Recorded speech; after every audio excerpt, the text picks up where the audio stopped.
Welcome to the Train of Thought podcast. My name is Logan DeCamp, and I am a certified personal trainer and nutrition coach. And I'm Chloe DeCamp, and I'm a certified athletic trainer. And we are sitting down here today because we want to help you learn and grow so you can continue to do without restriction as you age. Be sure to listen till the end of the episode so that you can get information that you can apply to your life and follow us for more. Gotcha. Cool. Yeah, plants are growing. That one over there behind you off camera is going crazy. It has 5 new leaves. Wow. I found one yesterday. For those that are listening, it's a monstera, is that right? Good job, yeah. Yeah. I know. You know plants. I used to. What's this one called? I was hoping you wouldn't ask me because I don't remember. What about this one? I don't know. I only know a couple.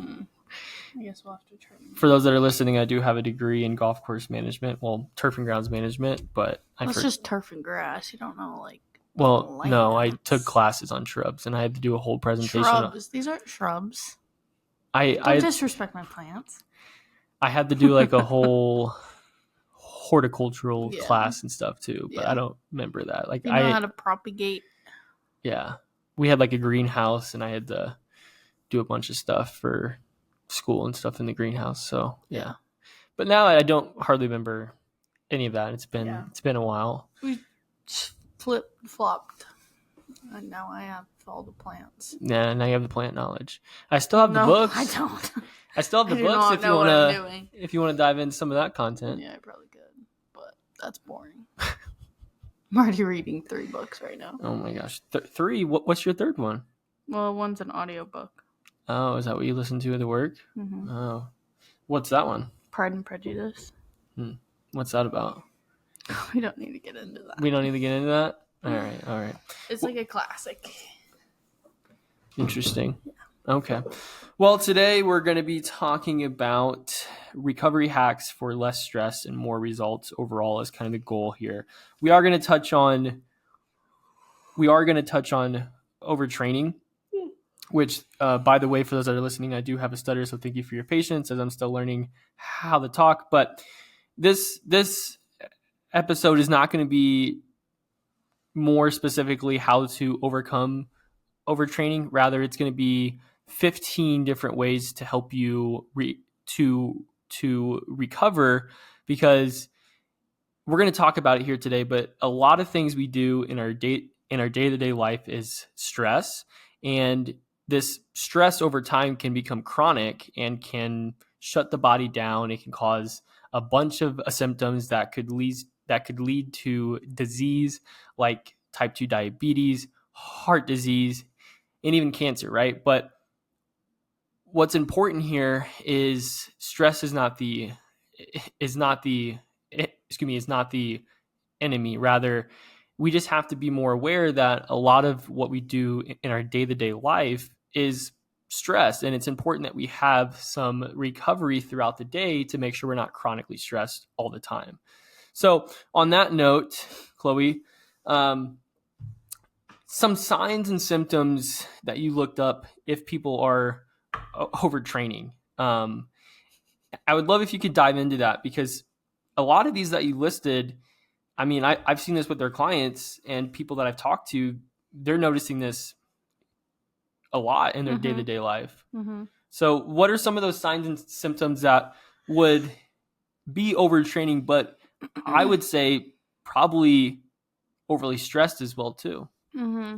Yeah, so certain things to kind of look for, like fatigue, right? And we can be tired, but fatigue goes further than that, right? You're completely exhausted. You don't have any energy to really do anything. You don't feel like your sleep is giving you enough rest, right? And that's another thing on there is poor sleep quality.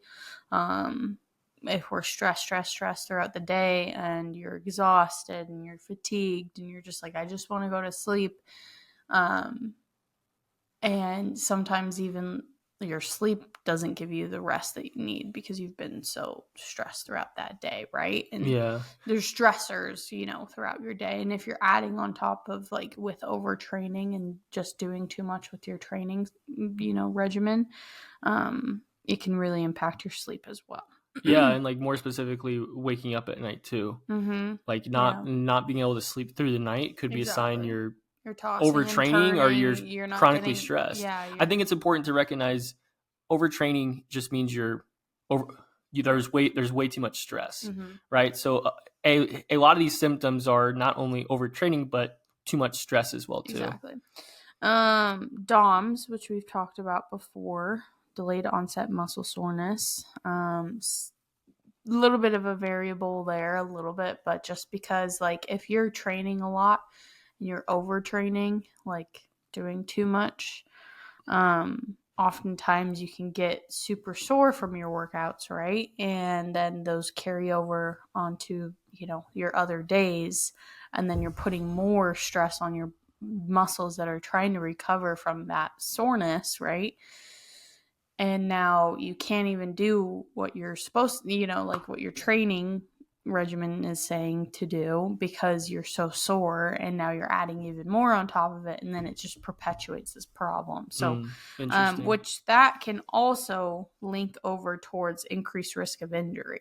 1000%. If we're not rested and ready for our trainings, then you can get seriously hurt. And if you're doing impact on top of impact, you're just like loading your body, and your body starts to break down, and it's just too much, right? If we're in that, we'll talk about this a little bit later, but we're in that fight or flight mode for so long, right? Then your body is fighting, and it starts burning everything else in the body, and is like, okay, we got to keep going, and it's actually doing you worse, right?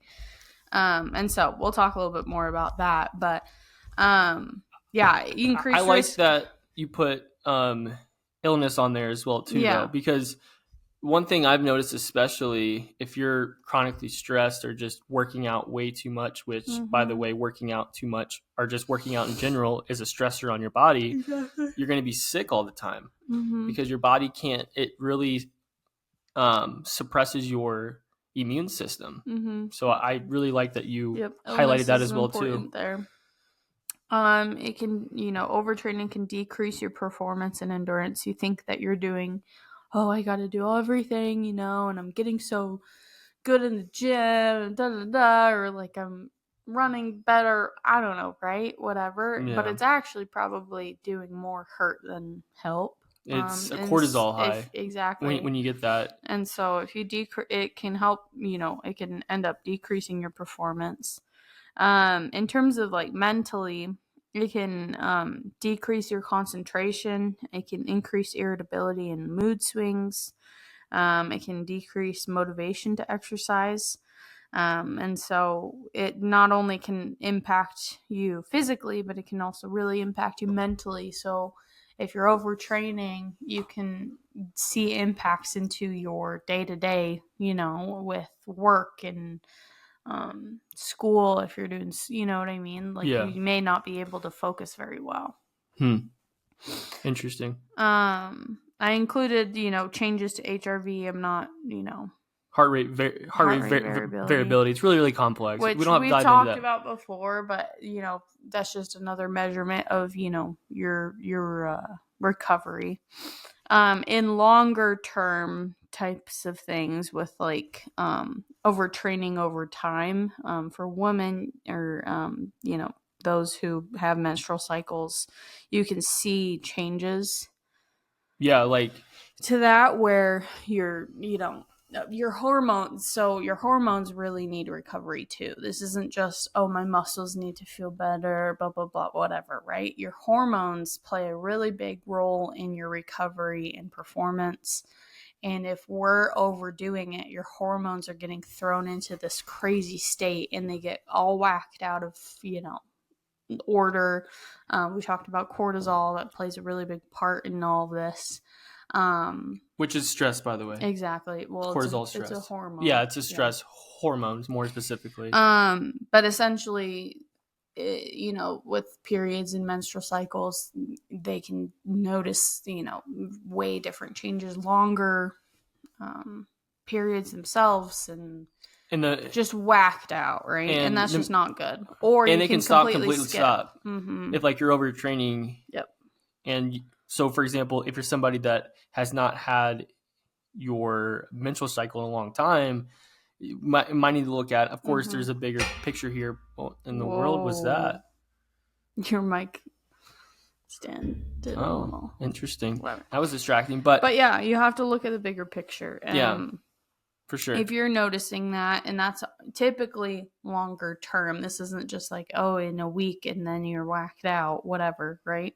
This takes a little bit longer and more impact over time. And we can always go into it a little bit further, but there's this thing called the female athlete triad. That's right. It includes amenorrhea, where you lose your period. You can also, and this is from overtraining, typically endurance type training, but really any kind of major overtraining. And there's kind of like 3 points to it. You lose your period, you have less intake, right? So it can be linked to anorexia, not eating enough. And then the other one is just like overtraining, doing too much. And, with all those things, you can also get bone loss. So there's something just separate, but also can be a really big or major issue. So if that's something that is a question, then go get that checked. And that's really, a serious issue, right? And so that's a little bit more of a long-term type of overtraining symptom. Another one here, body weight fluctuations. And there's another one that I said is plateaus. Sometimes if you're overdoing it, your body is like, once again, in that fight or flight mode, right? And so you may have been losing initially, and now we're doing too much, and now it's kind of try and hold on to everything, or you're losing too fast, or now you're gaining weight. Like there's so many variable ways that the body will react to overtraining. But you could probably speak more to that. I mean, what I was going to say more specifically, one thing that comes to mind I see a lot with our clients are the people that first come to Champ Camp is that they'll lose weight on the scale, but it's kind of like a skinny fat look because their body is so stressed from the low calorie diet, from the super high workout intensity, and just all these stressors that their body pared down muscle and stored fat to survive. Because, if we go back thousands of years, we need body fat to keep us alive, right? Yeah. So if we're chronically stressed all the time, our body's going to want to preserve more fat to be able to help keep us alive, and it's going to pare muscle down. So if you're stuck at a weight loss plateau, or like you're not losing body fat, you could be overtraining and there's too much stress in your life. Definitely. So that's something that's really interesting there too. Yeah. Another thing I noted was decreased libido, and that kind of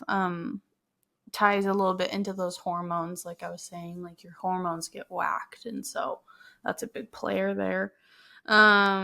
And plateaus in performance. You may be doing too much to the point where it's actually really just not even helping you with your performance. You're now seeing it level out or even get worse. So. Yeah. And so that can be really scary to think about here, all these symptoms and signs. And I also mentioned when we first came on that chronic stress can lead to chronic inflammation. Chronic inflammation is the precursor to type 2 diabetes, heart disease, Alzheimer's, and even cancer. Alzheimer's, right? Alzheimer's. Whatever. Anywho, we don't say these things to scare you because it is really important to know and understand that stress is not the enemy here. Rather, infrequent, acute, not chronic stress helps us become more resilient, boost energy and focus, strengthens our immune system, helps build skills and problem solve, and it's just all around good for us. Rather, when it becomes a problem is when it's chronic.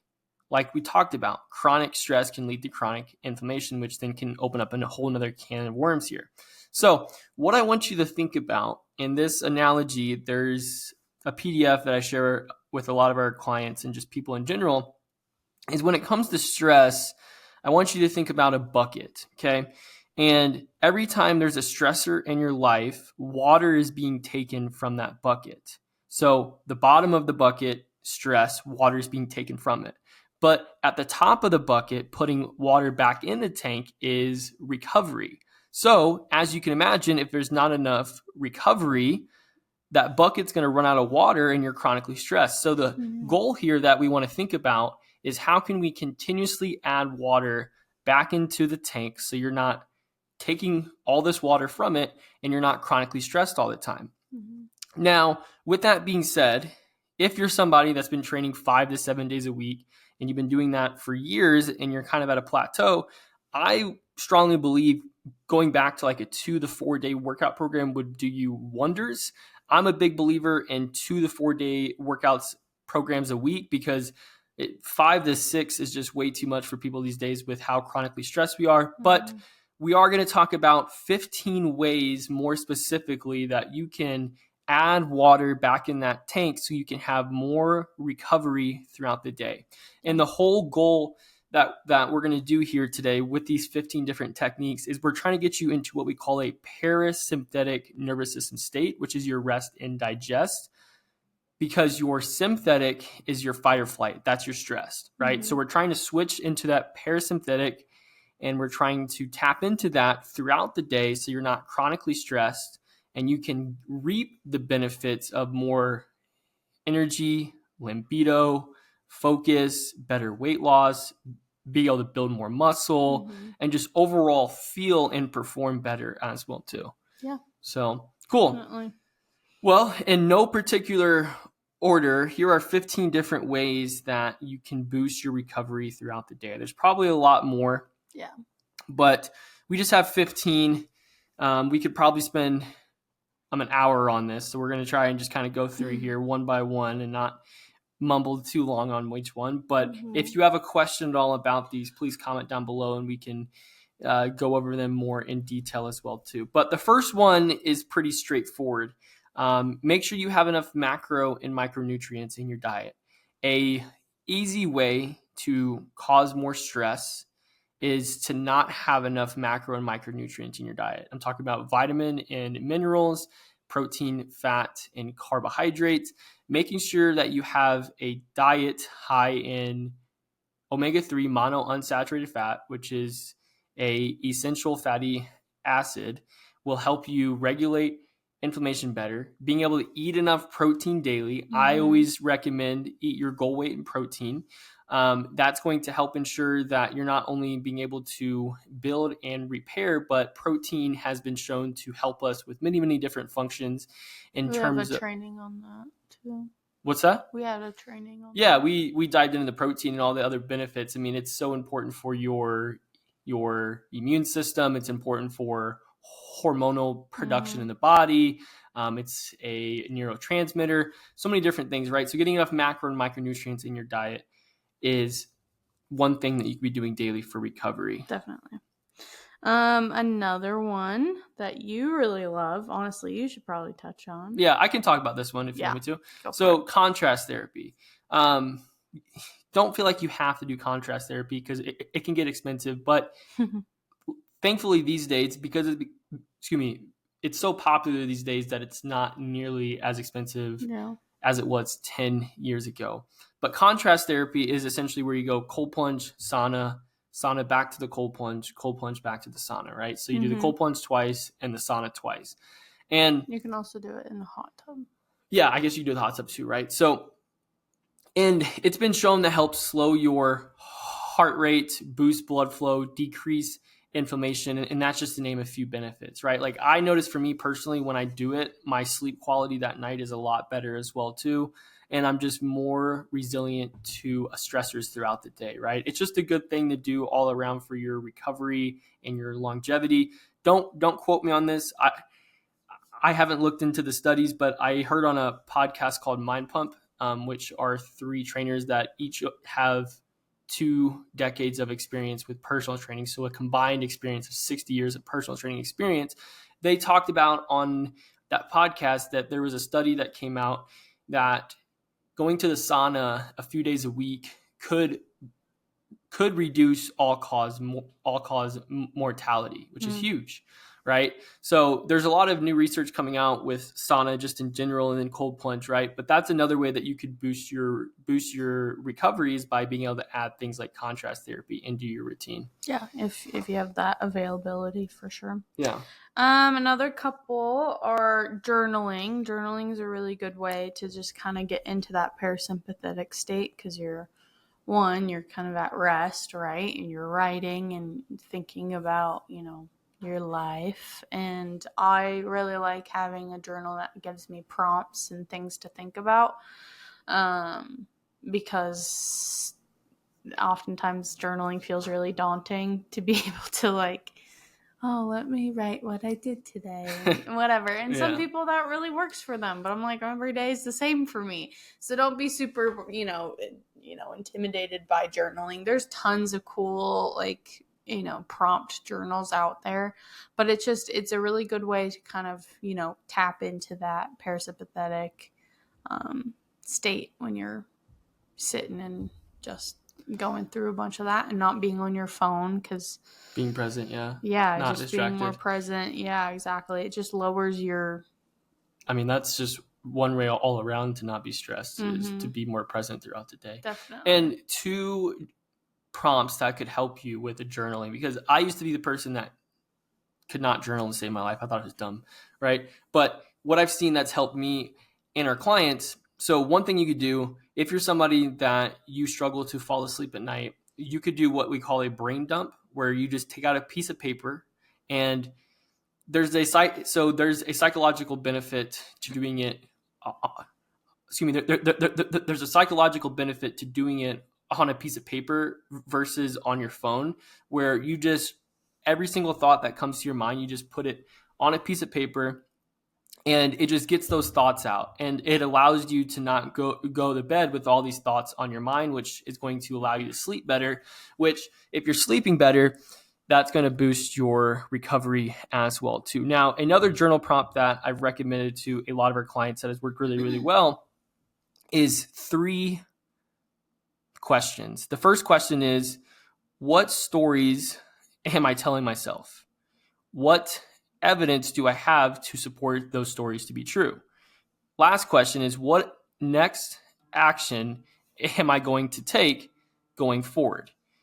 And that's just going to allow you to really regain focus and clarity, because we don't realize this, but a lot of time throughout the day, our subconscious mind is leading our behaviors and our daily actions that we take. So if you can do a journal prompt like that in the middle of the day or in the morning, it's going to allow you to regain focus and really take you away from that fight or flight and back in that parasympathetic rest and digest state. Definitely. Yeah, I really like journaling. And honestly, something that is on here or isn't on here is reading. I really love reading, right? And everybody has a different, take on that in terms of, sorry, I'll sit forward. It's okay. Yeah, you were just a little too far from the mic there, honey. Anyways, reading before bed instead of being on your phone and scrolling, that can help a lot of, kind of in that same realm of tapping into that parasympathetic. If you aren't really, keen on starting the journaling quite yet, you can do both before bed also. But I really like being able to read before bed. I have a Kindle, so it's still kind of like an obviously it's an e-reader and it's a screen, but, even paperback, whatever. And some people would kind of probably argue with that, because if I'm reading kind of an intense book that's making me cry, it's not really super relaxing. Right. But anyways, it's better than being on your phone. So that's another thing to do. Maybe before bed, it could probably help with that. Correct. Yeah. All right. And then the next one is exercise snacks. So we have a whole guide on this. It's not a snack that you eat. Rather, what it is 2 to 5 minutes of movement every 1 to 4 hours. So what that could be is, let's say you work at a desk, every 60 to 90 minutes or 1 to 4 hours, you just get up and you go for like a 2 to 5 minute walk, right? It's just movement is such a good way to help you tap into that parasympathetic rest and digest state, as long as it's not distracting. Yeah, gentle movement, like yoga. Yoga. Not like wake walking. up and do 5 minutes of burpees, right? Exactly. That would suck. But just some gentle movement every 2 to 5 minutes. I mean, ideally more if you can, every 1 to 4 hours, would really, really help, not only with getting in that parasympathetic rest and digest state, but it would really just allow you to boost your health, your wellness, and your longevity as well too. Exactly. Next one is deep breathing. We did a whole episode on this, so go back to that if you want to know more. But it can really trigger that parasympathetic state, rest and digest, right? And so definitely go back to that if you want to know more. Another one is cuddling. Cuddle with a loved one or pet. Our pet. I wish we had a pet. That'd be nice. Yep. I mean, there's been studies and things that have supported, that just really allows you to relax and tap. I think it's more serotonin release too. Definitely. So which is just going to allow you to be more relaxed overall as well too. Another one is a 5 to 20 minute nap. If you're really it's one of those days you need a nap, and if you have the availability to do that, 5 to 20 minutes is probably the best time frame. If you go longer, it's so what the data says is that if it's longer than 20 minutes, then it has to be 90. There's nothing longer than 20. It's either 5 to 20 or it's 90 minutes, because if you take a nap and it's within that 20 to 90 minute range, you're in a sleep cycle. So that means you're going to wake up feeling groggy and tired, right? So if you've never done a 5-minute nap before, it works wonders. Just do some deep breathing, and it just really allows you to tap into that parasympathetic state. But naps are huge. I used to be the type of person where I thought napping was dumb.